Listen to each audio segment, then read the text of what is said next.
प्रणाम है आप सभी का और स्वागत है आपका हमारे चैनल आत्म से अध्यात्म की ओर में। आज हम इस वीडियो के माध्यम से जानेंगे श्रीमद् भागवत महापुराण के 6वें स्कंद के 16वें अध्याय के विषय में। सतगुरु सतनाम आदि माता अलख निरंजन हुबहु वांछित फल दुहक भंजन। ओम श्री गणेशाय नमः। अथ षोडशो अध्यायः। शीर्षक चित्रकेतु का वैराग्य तथा संकर्षण देव के दर्शन। तो आइए अब कथा का आरंभ करते हैं।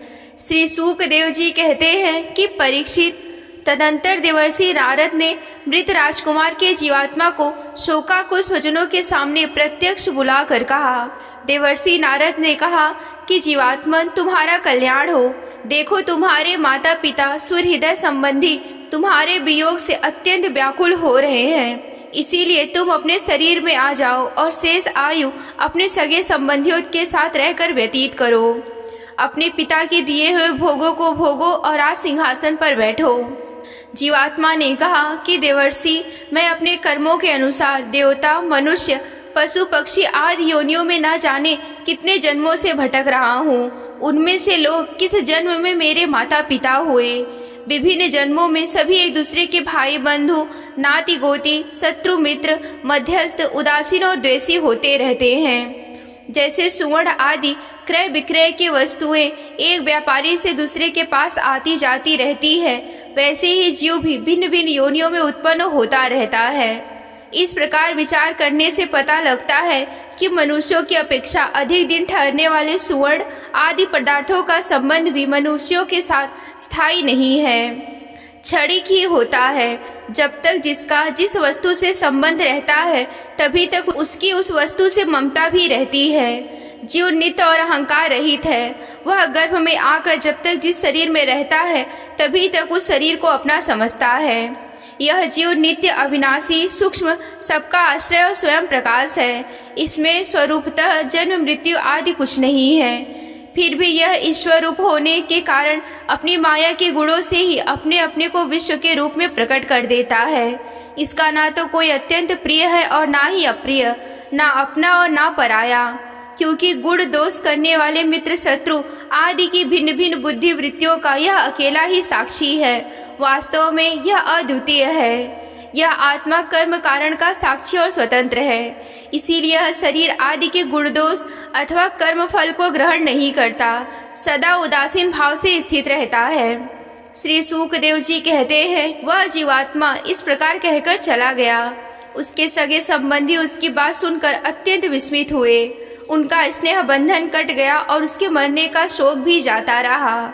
इसके बाद जाति वालों ने बालक की मृतदेह को ले जाकर तत्कालोचित संस्कार और आर्ध दैविक क्रियाएं पूर्ण की और उसे दुस्तर स्नेह को छोड़ दिया, जिसके कारण शोक, मोह, भय और दुख की प्राप्ति होती है।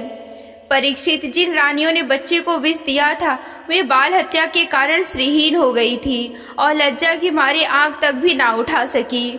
उन्होंने अंगीरा ऋषि के उपदेश को याद कर यमुना जी के तट पर ब्राह्मणों के आदेशानुसार बाल हत्या का प्रायश्चित किया। परीक्षित, इस प्रकार अंगीरा और नारद जी के उपदेश से विवेक बुद्धि जागृत हो जाने के कारण राजा चित्रकेतु घर गृहस्थी के अंधेरे कुएं से उसी प्रकार बाहर निकल पड़े जैसे कोई हाथी तालाब के कीचड़ से निकल आए। उन्होंने यमुना जी में विधि पूर्वक स्नान करके तर्पण आदि धार्मिक क्रियाएं की। तदंतर सतेंद्रिया और मौन होकर उन्होंने देवर्षि नारद और महर्षि अंगीरा के चरणों की प्रार्थना की। भगवान नारद ने देखा कि चित्रकेतु जितेंद्रिय और भगवत भक्त और शरणागत है, अतः उन्होंने बहुत प्रसन्न होकर उन्हें इस विद्या का उपदेश किया। देवर्षि नारद ने यो उपदेश किया। ओमकारेश्वर स्वरूप भगवान आप वासुदेव, प्रद्युम्न, अनिरुद्ध और संकर्षण के रूप में क्रमशः चित्त, बुद्धि, मन और अहंकार के अधिष्ठाता हैं। मैं आपके इस चतुर्व्यूह रूप का बार बार नमस्कार पूर्वक ध्यान करता हूँ। आप विशुद्ध विज्ञान स्वरूप हैं। आपकी मूर्ति परमानंदमयी है। आप अपने स्वरूपभूत आनंद में मग्न और परम शांत हैं। द्वैत दृष्टि आपको छू नहीं सकती। मैं आपको नमस्कार करता हूँ। अपने स्वरूपभूत आनंद की अनुभूति से ही आपने माया जनित राग, द्वेष आदि दोषों का तिरस्कार कर रखा है। मैं आपको नमस्कार करता हूँ। आप सबकी समस्त इंद्रियों के प्रेरक, परम महान और विराट स्वरूप है। मैं आपको नमस्कार करता हूँ। मन सहित वाणी आप तक ना पहुँचकर बीच से ही लौट आती है और उसके उपरत हो जाने पर जो अद्वितीय नाम रूप रहित चेतन मात्र और कार्य कारण से परे की वस्तु रह जाती है, वह हमारी रक्षा करे। यह कार्य कारण रूप जगत जिससे उत्पन्न होता है और जिनमें स्थित है और जिनमें लीन हो जाता है, तथा जो मिट्टी के वस्तुओं में व्याप्त मृत्तिका के समान सब में ओतप्रोत है, उन परम ब्रह्मा स्वरूप आपको मैं नमस्कार करता हूँ। वास्तव में आपसे पृथक उनका कोई अस्तित्व नहीं है। ओमकारेश्वर स्वरूप महाप्रभावशाली महाविभूतिपति भगवान महापुरुष को नमस्कार है।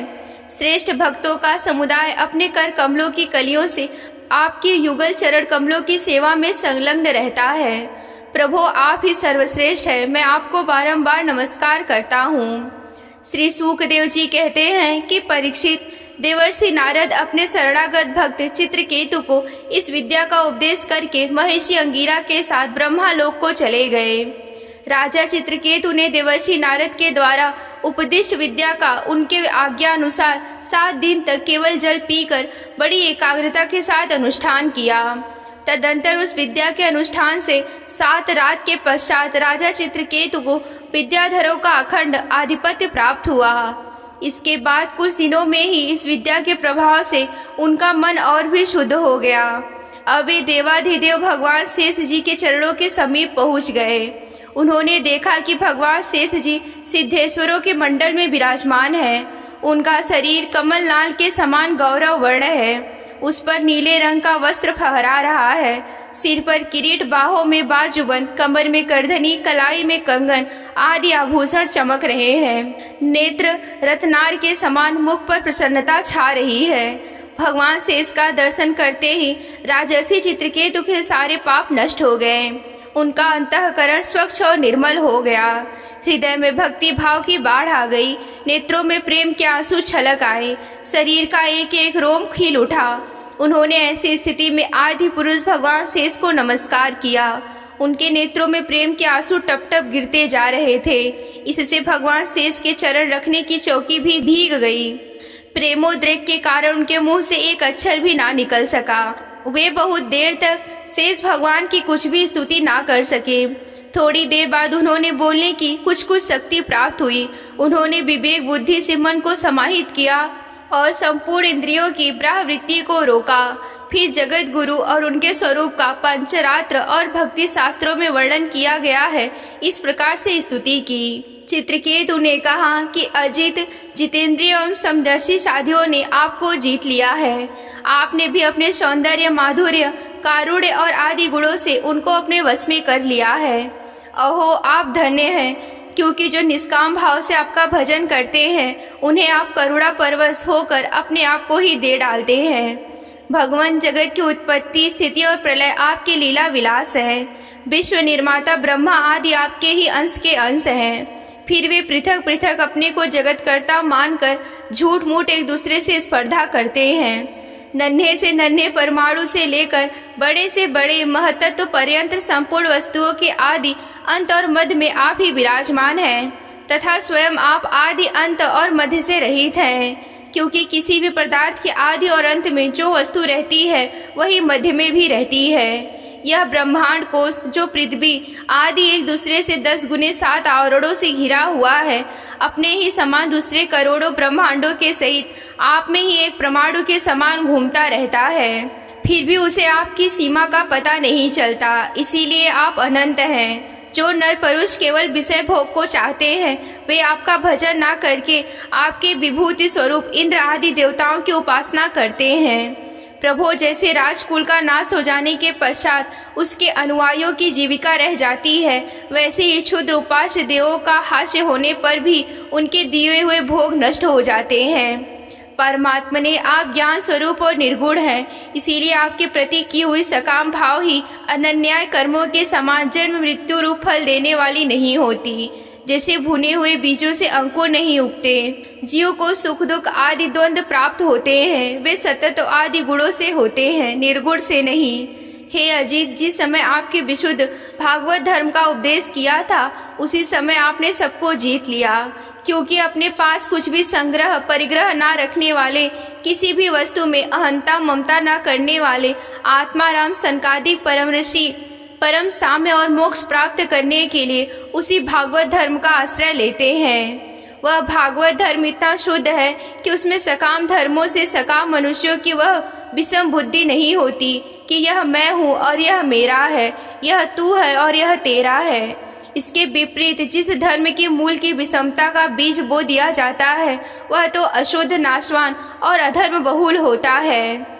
सकाम धर्म अपना और दूसरे का हित करने वाला होता है। उससे अपना या पराया किसी का कोई प्रयोजन या हित सिद्ध नहीं होता। प्रत्युत सकाम धर्म से जब अनुष्ठान करने वाले का चित्त दुखता है तब वह रुष्ट होते हैं, और जब दूसरे का चित्त दुखता है तब वह धर्म नहीं रहता, अधर्म हो जाता है।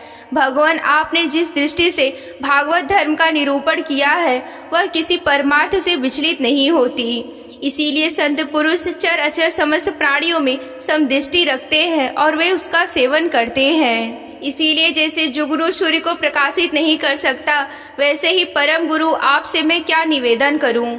भगवान आपकी अध्यक्षता के सारे जगत की उत्पत्ति, स्थिति और प्रलय होते हैं। कुयोगी जन भेद दृष्टि के कारण आपका वास्तविक स्वरूप नहीं जान पाते। आपका स्वरूप वास्तव में अत्यंत शुद्ध है। मैं आपको नमस्कार करता हूँ। श्री सुखदेव जी कहते हैं कि परीक्षित, जब विद्याधरों के अधिपति चित्रकेतु ने अनंत भगवान की इस प्रकार से स्तुति की तब उन्होंने प्रसन्न होकर उनसे कहा। श्री भगवान ने कहा कि चित्रकेतु, देवर्षि नारद और महर्षि अंगिरा ने तुम्हें मेरे संबंध में जिस विद्या का उपदेश किया है उससे मेरे और मेरे दर्शन से तुम भली भांति सिद्ध हो चुके हो। मैं ही समस्त प्राणियों के रूप में हूँ और मैं ही उनका आत्मा हूँ और मैं ही पालन करता हूँ।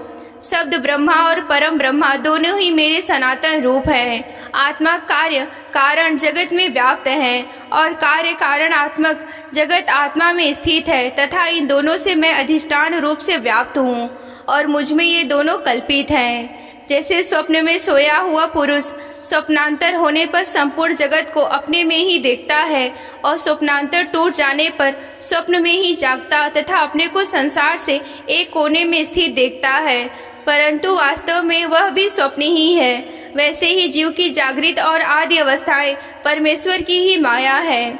यो जानकर सबके साक्षी मायातीत परमात्मा का ही स्मरण करना चाहिए। सोया हुआ पुरुष जिसकी सहायता से अपनी निद्रा और उसके अतीन्द्रिय सुख का अनुभव करता है वह ब्रह्मा मैं ही हूँ, उसे तुम अपनी आत्मा समझो। पुरुष निद्रा और जागृति इन दोनों अवस्थाओं का अनुभव करने वाला है। वह उन अवस्थाओं में अनुगत होने पर भी वास्तव में उनसे पृथक है। वह सब अवस्थाओं में रहने वाला अखंड एक रस ज्ञान ही ब्रह्मा और वही परम ब्रह्मा है। जब जीव मेरे स्वरूप को भूल जाता है तब वह अपने को अलग मान बैठता है। इसी से उसे जगत के संसार में पड़ना पड़ता है और जन्म पर जन्म, मृत्यु पर मृत्यु प्राप्त होती रहती है। यह मनुष्य योनि ज्ञान और विज्ञान का मूल स्रोत है। जो इसे पाकर भी आत्मा स्वरूप परमात्मा को नहीं जान लेता उसे कहीं भी किसी योनि में शांति नहीं मिलती। राजन, संसारिक सुख के लिए जो चेष्टाएं की जाती हैं उनमें श्रम है, क्लेश है, और जिस परम सुख के उद्देश्य से वे की जाती हैं उससे ठीक विपरीत परम दुख देती हैं। किंतु कर्मों से निवृत्त हो जाने की किसी प्रकार का भय नहीं रहता। यह सोचकर बुद्धिमान पुरुष को चाहिए कि किसी प्रकार के कर्म अथवा फलों का संकल्प ना करे। जो लोग योग मार्ग का तत्व समझने में निपुण है उनको भली भांति समझ लेना चाहिए कि जीव का सबसे बड़ा स्वार्थ और परमार्थ केवल इतना ही है कि वह ब्रह्मा और आत्मा की एकता का अनुभव कर ले। राजन, यदि तुम मेरे इस उपदेश को सावधान होकर श्रद्धा भाव से धारण करोगे तो ज्ञान और विज्ञान से संपन्न होकर शीघ्र ही सिद्ध हो जाओगे। श्री सुखदेव जी कहते हैं कि राजन, जगत गुरु विश्वात्मा भगवान श्री हरि चित्रकेतु को इस प्रकार समझा बुझाकर उनके सामने ही वहां से अंतर ध्यान हो गए। यहीं पर श्रीमद् भागवत महापुराण के 6वें स्कंद का 16वां अध्याय समाप्त होता है। अगर आप श्रीमद् भागवत महापुराण की कथा में रुचि रखते हैं और विस्तार पूर्वक वर्णन यूं ही सुनना चाहते हैं तो हमारे चैनल को सब्सक्राइब कर लें। ये अध्याय आप सभी को कैसा लगा हमें कमेंट करके बताएं।